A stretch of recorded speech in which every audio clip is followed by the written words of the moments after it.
Abolisi untuk Tom Lembong dan amnesti untuk Hasto Kristianto tidak otomatis menyetop proses hukum korupsi impor gula dan juga kasus Harun Masiku. Lalu bagaimana Kejaksaan ataupun KPK menyiapi kelanjutan kasus ini? Kita bahas bersama dengan mantan Komisioner KPK Bang Saud Situmorang yang telah bergabung bersama kami di Kompas Petang. Bang Saud, Anda melihatnya seperti apa nih? Setelah Hasto dan juga Lembong bebas, bagaimana kemudian kelanjutan baik kasus suap Harun Masiku dan juga kasus impor gula yang saat ini masih berjalan? Bung Yansir, kita jangan lupa ya bahwa Indonesia dapat indeks persepsi korupsi 37 saat ini, which is itu sangat jauh di bawah target-target kalau kita mau pertumbuhan ekonomi dengan baik. Sebagaimana kita ketahui 9 lembaga yang mengukur indeks persepsi korupsi ini mereka masing-masing lagi mengamatin nih, pasti. Apakah itu World Economic Forum, Economic Intelligence Unit, Varieties Demokrasi, Political Economic Risk Consultancy, 9 lembaga itu pasti saat ini lagi ngelihat ini kebijakan yang pemerintah Indonesia ini terhadap kasus yang disebut sebagai kontraproduktif karena ada kaitan dengan korupsi. Mereka akan detail mengamati kasus ini. Pasti mereka akan mengamati Lembong case-nya seperti apa dan kasusnya Hasto seperti apa. Nah, kalau kita memahami konstruksinya, Lembong diberi abolisi itu clear. Bagaimana dia mulai menjabat 2015 sampai 2016 itu, apa yang dia lakukan, dia melaksanakan executive order, agak berbeda dengan kasus yang dialami oleh Hasto. Nah, oleh sebab itu kita clear dulu. Ini analisis boleh salah, boleh ini. Tetapi apakah hukum menjadi lebih pasti? Apakah hukum menjadi lebih adil? Apakah hukum menjadi lebih bermanfaat di dalam dua kebijakan yang diambil oleh Presiden? Pertama, kalau kita lihat bahwa apapun putusan yang dilakukan itu kan pernyataan resmi dari dalam hal ini Mensesnek kan udah menjelaskan bahwa kedua kasus ini bukan diartikan kita tidak kontroversi dengan pemberantasan korupsi, karena dia menegaskan di situ dalam statementnya. Tetapi beliau mengatakan bahwa ini kasus ini lebih kepada politik. Nah, sekarang saya tanya, politiknya siapa? Politiknya Prabowo atau politik pemerintah sebelumnya? Nah, oleh sebab itu saya katakan ini resiko indeks persepsi korupsi tetap di 37 atau kemudian naik 1 atau kemudian dia akan turun 3. Itu kita lihat nanti ke depan. Sekali lagi saya katakan, kita mengingatkan 9 lembaga ini lagi mengamati case ini secara detail. Tetapi kalau kita melihat konstruksi kedua kasus ini bisa jadi stagnan ya, kosong-kosong gitu. Oke, jadi menurut Anda stagnan ya?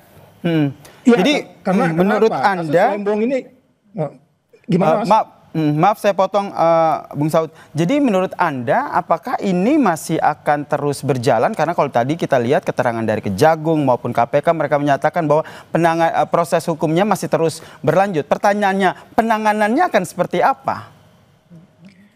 Ya, kalau kita masih bisa juga berdebat dalam kaitan bagaimana 8 pengusaha yang di kasus Lembong, kemudian bagaimana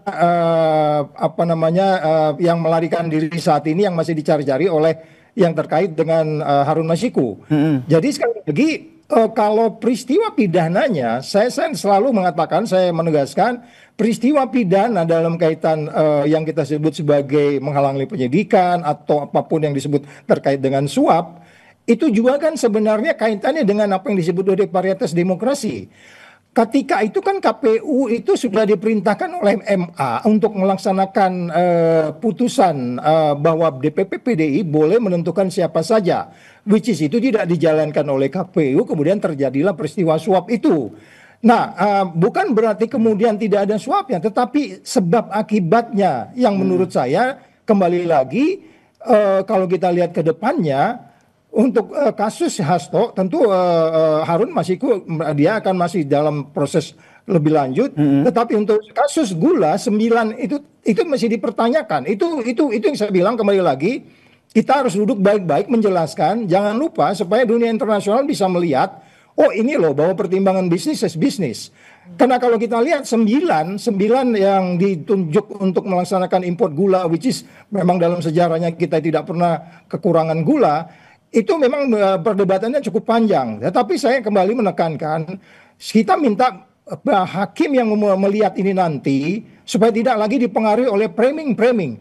Anda Yasir kalau lihat persidangan Tom Lembong itu hakimnya sangat-sangat memihak.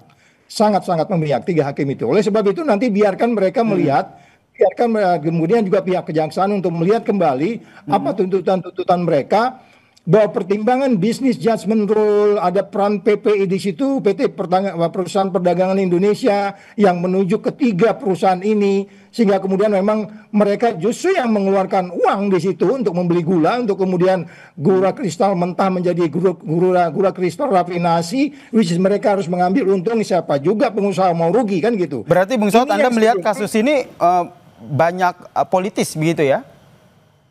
Oh iya, dari awal kita udah nggak ragu tentang itu. Saya untuk kasus Hasto aja, walaupun saya nggak ragu poltoid pidana, tapi cara kita mengadili Hasto ini udah favoritism, ini politik, itu nggak ada keraguan di situ. Cuman kan kita sekarang bagaimana menjelaskan kepada dunia internasional bahwa kita mengadili kedua kasus ini betul-betul perform, sehingga kemudian keadilan, kepastian, dan kemanfaatannya menjadi lebih menimbulkan kepercayaan buat dunia internasional, dalam hal ini Transparansi Internasional, sehingga nggak terganggu terhadap indeks persepsi korupsi. Kita harus lebih hati-hati untuk what next-nya, sehingga kemudian hukum yang pasti, hukum yang adil, hukum yang bermanfaat itu bisa kita pertanggungjawabkan gitu Mas Yasir. Oke, hukum yang adil, hukum yang bermanfaat. Kita lihat ya langkah seperti apa yang selanjutnya diambil oleh baik KPK maupun Kejagung terkait dengan kasus ini. Terima kasih Bang Saud Sitomorang telah bergabung bersama kami di Kompas Petang. Salam sehat. Yap, sama-sama.